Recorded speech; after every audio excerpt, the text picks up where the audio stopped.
This Common Man Adventure video blog is a behind-the-scenes looks of the Cheyenne show, a show that I watched, and many of you who are seeing this probably watched in the 50s. In the early years of television, the Western was a big part of the programming for television. From 1949 to the late 60s, there were over 100 Western series. America had seen the Westerns first on the big screen and then also listened to it on the radio. So the stage was set for such an explosion of Westerns on the small screen. The first TV Western series was the Hopalong Cassidy show.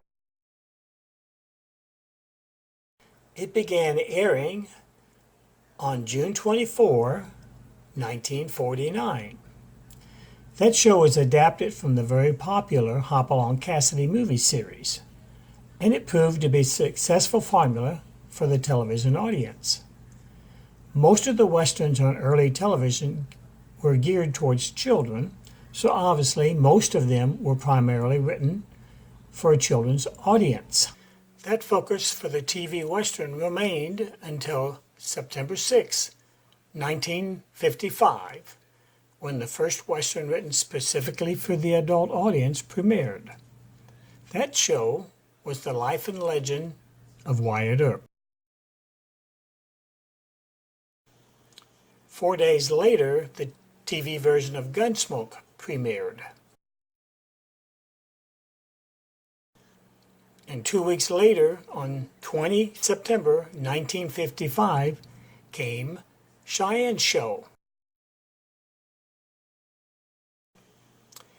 It was partially based on a 1947 movie of the same name.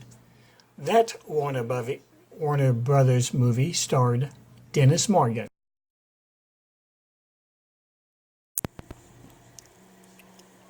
Television was a new venture for Warner Brothers. Their adult Western was part of the series Warner Brothers Presents, which featured 3 rotating series on ABC: Casablanca, Kings Row, and Cheyenne. Casablanca and Kings Row were based on previous Warner Brothers projects. They only survived 1 season. Cheyenne, on the other hand, was the preferred program from the beginning and continued on. America's fascination with the cowboy, apparently, was not that far from the past. The Warner Brothers adult Western was different from Wyatt Earp and Gunsmoke. Cheyenne was the first hour-long television Western series, and it was the first wholly original series to be produced by a major Hollywood studio. Cheyenne was a lone Western hero who could be anything the producers and or writers would ask of him, whether it be a marshal, wanderer, or cowpuncher. And that fact changed television. Because Cheyenne was made by Warner Brothers, it had a larger budget than many of the early 50s TV Westerns. That meant things like music, cinematography, and on-location filming had more influence on the show's quality and most likely contributed to its longevity. Cheyenne Bodie was played by 6'6" Clint Walker. Walker was good-looking, broad-shouldered, and well-muscled. I think the writers of Cheyenne must have used that fact to their advantage. Cheyenne appeared often shirtless.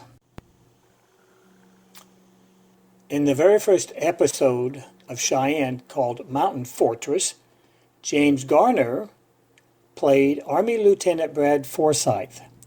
Garner, in fact, was one of the actors considered for the role of Cheyenne, but according to Clint Walker's memoirs, Garner couldn't be located until after Walker had already been cast in the role.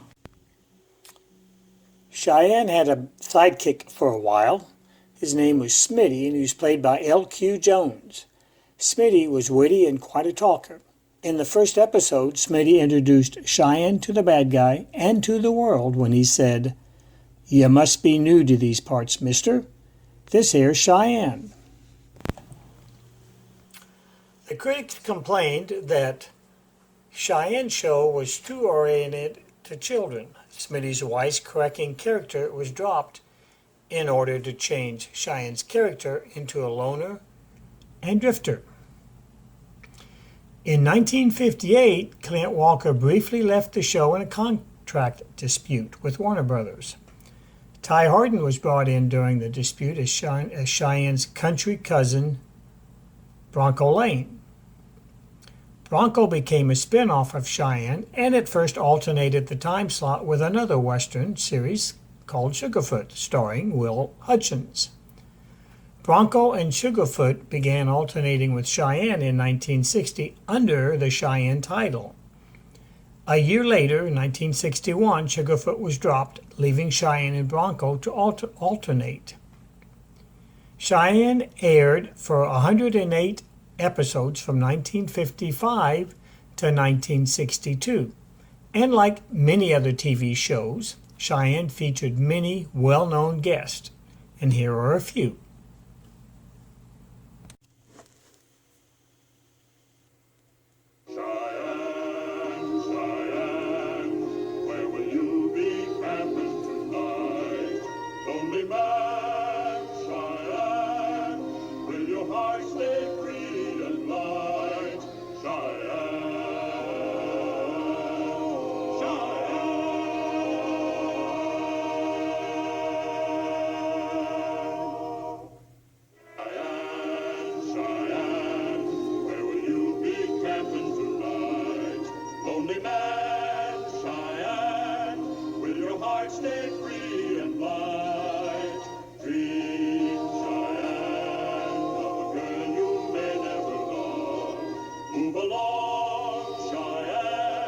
Like the restless